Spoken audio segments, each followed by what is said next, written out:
ఈరోజు 2 కొత్త పరిణామాలు జరిగాయి. అంటే మామూలుగా జరుగుతున్న వాటితో పాటు, ఒకటి జాతీయ స్థాయిలో ఆప్ ఎంపీ రాఘవ్ చద్దా ఇంకొక 6 మందిని తీసుకొని బీజేపీలో దూకారు. ఇంక ఇందులో ఏమి రెండో మాట ఏం లేదు. దూకడానికి ఆయన చాలా సమర్థనలు చెప్తున్నాడు. దాన్ని సమర్థిస్తూ ఇంకా చాలామంది మాట్లాడుతున్నారు. ఏదైనా కానీ వెళ్ళి బీజేపీలో చేరేసి దాన్ని సమర్థించుకోవడం ఎందుకు? ఆయన పార్టీ పెట్టిన రోజు బీజేపీ ఉంది. ఆయన ఎంపీ అయినప్పుడుకి ప్రధానమంత్రిగా నరేంద్ర మోదీ ఆయన విధానాలన్నీ ఉన్నాయి. కాబట్టి ఇప్పుడేదో హఠాత్తుగా ఏదో జరిగింది అన్నట్టుగా మాట్లాడడంలో ఏమీ అర్థం లేదు. గత చాలా కాలంగా ఆయన మోదీ భజన చేస్తున్నారు. కీలకమైన అంశాలు వదిలేసి అప్రధానమైన విషయాలు మాట్లాడుతున్నారు. ఇది అందరూ గమనిస్తున్నారు. కాంగ్రెస్లో శశి థరూర్ కూడా అలాగే మాట్లాడినప్పటికీ ఆయన కొంచెం సర్దుకొని మళ్ళీ ఇటు వచ్చారు. కేరళ ఎన్నికలు అయ్యాక ఎలా మాట్లాడతారో మళ్ళీ మనం చూడాలి. అది పక్కన పెడితే ఆయన నేపథ్యం కూడా వేరు. రాఘవ్ చద్దా అన్నా హజారే ఉద్యమ కాలంలో అవినీతి వ్యతిరేకంగా యోధుడిలాగా వచ్చి కేజ్రీవాల్తో కలిసి ఈ పార్టీ తరఫున అధికార ప్రతినిధిగా పనిచేసి చాలా చేశాను, నా రక్త మాంసాలతో నిర్మించానని ఆయన ఇప్పుడు ప్రకటన చేస్తున్నారు. ఆయనతో పాటు ఇంకో 6 మంది, సరే వాళ్ళ పేర్లన్నీ మీరు ఈ పాటికి చూసే ఉంటారు. వీళ్ళల్లో కొంతమంది కూడా గతంలో అటు ఇటు మాట్లాడినటువంటి వాళ్ళే. ఎవరి రంగును ఎవరి నిజస్వరూపాన్ని పూర్తిగా దాచిపెట్టుకోలేరు. వీళ్ళు ఆప్ మీద దాడులు, త్రిశూల వ్యూహాలు, కేజ్రీవాల్ను అరెస్ట్ చేయటం ఇట్లాంటివి జరిగిన కొద్దీ వీళ్ళు కాస్త బీజేపీ పట్ల సన్నిహితంగా ఉంటూ వచ్చారు. పంజాబ్లో గెలిచిన తర్వాత దాన్ని ఆధారం చేసుకొని రాజ్యసభకు వెళ్ళారు కొంతమంది. బీజేపీ మీద గెలిచి బీజేపీలోనే చేరడం అన్నది నైతికంగా ఏం తప్పు కాదు. అవినీతి గురించి, నీతుల గురించి చెప్పేవాళ్ళు. పైగా మోదీ నాయకత్వంలో దేశం చాలా విజయాలు సాధించింది. ఇది అవన్నీ ఉంటే వెళ్ళి చేరండి లక్షణంగా. వేరే పార్టీ తరఫున తీసుకున్న సభ్యత్వానికి రాజీనామా ఇచ్చి వెళ్ళి చేరండి. ఎవరు కాదంటారు? కాదు, ఈ సభ్యత్వంతో వెళ్ళి వాళ్ళకి సేవ చేయాలి. పైగా రాజ్యాంగ ధర్మాలు పాటించిన వాళ్ళలాగా 3/2 వంతుల మంది వెళ్తున్నాం కాబట్టి మాకు ఫిరాయింపుల చట్టం వర్తించదు అని. ఇంతకంటే అక్రమ వ్యవహారము, ఇంతకంటే నీతి బాహ్యత, ఇంతకంటే అవకాశవాదం ఏముంటాయి? గతంలో తెలుగుదేశం పార్టీ రాజ్యసభ పక్షం మొత్తం బీజేపీలో లీనమైందన్నారు. ఒకరు మిగిలారు. తెలంగాణ శాసనసభలో చాలామంది తెలుగుదేశం, కాంగ్రెస్ శాసనసభ్యులు అలాగే బీజేపీలో కలిసిపోయారు. ఒకప్పుడు ఎంపీలు కూడా కలిశారు.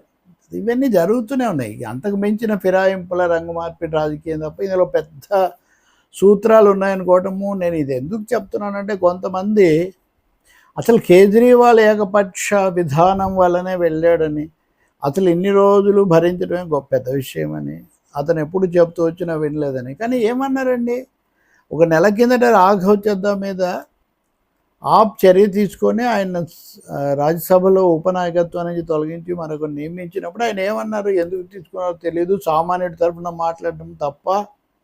వాళ్ళు ఏమన్నారు? దేశం తగలబడిపోతుంటే మీరు సమోసాల గురించి అక్కడ మాట్లాడతారా? బాబా, సామాన్యుల సమస్యలు భలే లేవనెత్తారని మీడియాలో ప్రశంసలు, అంటే బడా మీడియాలో. ఇదంతా ఒక పెద్ద అంతర్నాటకం, ఇదంతా ఒక పెద్ద రాజకీయ ప్రహసనం, వాళ్ళ మధ్య అవగాహనతో జరిగిందని అందరికీ తెలుసు. ఇప్పుడు ఎందుకు జరిగింది? ఇప్పుడు రాజ్యసభలో 3/2 వంతుల మెజారిటీ బీజేపీకి లేదు. మహిళా బిల్లు, పునర్విభజన బిల్లు ఇక్కడ వీగిపోయింది. దీన్ని రాజ్యసభలో ప్రవేశపెట్టి ఆమోదింప చేసుకుంటే ఆ బిల్లు శాశ్వతంగా అక్కడ ఉంటుంది. తర్వాత లోక్సభలో బలం ఉన్నప్పుడు చేసుకోవచ్చు. ఇన్ని దీని వెనక ఉన్నాయి. రాజ్యసభ గణాంకాల వివరాలు ఇంకా ముందు మనకు బయటకు వస్తాయి. ఇప్పుడు అందుకనే 10 మందిలో 7 మారిపోయి మేము 3వ వంతు మారిపోయాము, అడిగాము అంటున్నారు. జరిగిపోతుంది ఎట్లాగూ. అది ఇక్కడ రెండో అంశం ఏమంటే, బీజేపీ ఈ సమయాన్ని ఎందుకు ఎంచుకుంది? పునర్విభజన బిల్లు ఓటమి, రెండవది ఇప్పుడు జరిగే ఇంకా బెంగాల్లో 2వ దఫా ఎన్నికలు పోలింగ్ జరుగుతుంది. ఈ పోలింగ్ శాతం చాలా ఎక్కువగా ఉండటం మీద రకరకాల అంచనాలు, రకరకాల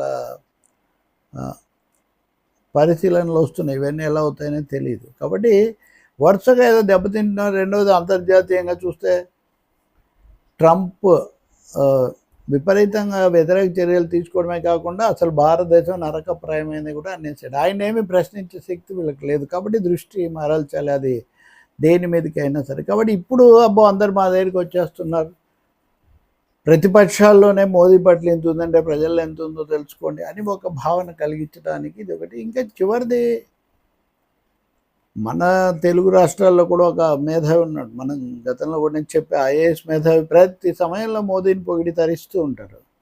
అటు ఇటు కాకుండా ఊగిసలాడే వాళ్ళు చాలామంది ఉన్నారు, వాళ్ళ సంగతి వదిలేద్దాం. లౌకికంగా ప్రజాస్వామిక విలువలు మాట్లాడేవాళ్ళు ఉన్నారు. ఇప్పుడు ఈ రాఘవ్ చద్దాన్ కూడా ఒక పెద్ద అవినీతి వ్యతిరేక యోధుడని వీళ్ళు ఒకప్పుడు ముందుకు తెచ్చారు. ఎప్పటికప్పుడు ఒకరిని ప్రొజెక్ట్ చేస్తారు. మీరు నేపాల్ తీసుకోండి, నేపాల్లో జెడ్ వాళ్ళ విప్లవం అన్న స్థాయిలో ప్రచారం చేశారు. కొత్త ప్రభుత్వం వచ్చి ఇంకా 2 నెలలు కూడా కాలేదు, 2 రాజీనామా చేశారు. అది కూడా ఆర్థిక లావాదేవీలు, ఆర్థిక అక్రమాల కారణంగా. కాబట్టి అవినీతికి వ్యతిరేకంగా మాట్లాడటము, సమస్యలు లేవనెత్తడం ఒకటైతే, కొన్ని విలువలకు, కొన్ని విధానాలకు కట్టుబడి ఉండటం కూడా చాలా ముఖ్యం. రాఘవ్ చద్దా ఆయన బ్యాచ్ అలాంటి వాళ్ళం కాదని, మోదీతో లాలూచి పడి ఉన్నామని పూర్తిగా నిరూపించుకున్నారు. ఇంకా ఇలాంటి కప్పలు ఎన్ని బయటపడతాయో మనం చూడాలి. ఖచ్చితంగా వివిధ పార్టీలు అటువంటివి కొన్ని ఉన్నాయి. పరోక్షంగా ఇతర పార్టీల్లో ఉండి, ముఖ్యంగా ఇతర ప్రాంతీయ పార్టీల్లో, పాలక పార్టీల్లో ఉండి సేవ చేసేవాళ్ళు చాలామంది ఉన్నారు. ఆంధ్రప్రదేశ్లో అయితే 2 ప్రధాన ప్రత్యర్థి పార్టీలు, తెలుగుదేశం, వైసీపీ, మోదీకి అనుకూలంగానే ఉంటున్నాయి కదా. కాబట్టి ఇదొక పెద్ద రాజకీయ క్రీడ నడుస్తుంది భారతదేశంలో. రాఘవ్ చద్దా ఫిరాయింపు అందులో తాజా అధ్యాయం. ఇది ఆప్కు కూడా ఒక గుణపాఠం. కేజ్రీవాల్ పొరపాటు లేవని, లేకపోతే ఆప్ పద్ధతులన్నీ బాగున్నాయని ఎవరు చెప్పరు. ఖచ్చితంగా తీవ్రమైన లోపాలు ఉన్నాయి. కానీ అవేవి బయలుదేరినప్పటి వాగ్దానాలకు భంగం చేసి అనే దాన్ని, హామీలను మంట కలిపి ఎవరినైతే విమర్శిస్తూ బయలుదేరామో వాళ్ళ దగ్గరికి వెళ్ళి భజన చేయటం కాదు. అంత సమూలమైన మార్పులేమీ మోదీ ప్రభుత్వంలో కానీ బీజేపీ విధానాల్లో కానీ వచ్చింది లేదు. ఇంతకంతకు ఏకపక్ష ధోరణులు పెరుగుతున్నాయి. వాస్తవానికి డబుల్ ఇంజన్ సర్కార్ అన్న వాళ్ళు అక్కడికి వెళ్ళి చొరబాట్ల గురించి, మత సమస్యల గురించి మాట్లాడుతున్నారు, కానీ మేము ఎన్ని ఘనకార్యాలు చేస్తామని వాళ్ళు ఏం చెప్పట్లేదు. కాబట్టి రాఘవ్ చద్దా లాంటి తెలివైన వాళ్ళు ఏదో ఆశపడేంత అద్భుతం అక్కడ ఏం లేదు. వాళ్ళు ఏదో ఆశతో వెళ్ళారు. అసలు ఆయనకు పదవి ఇస్తారు, మంత్రి పదవి అని కూడా అప్పుడే కథనాలు వినిపిస్తున్నాయి.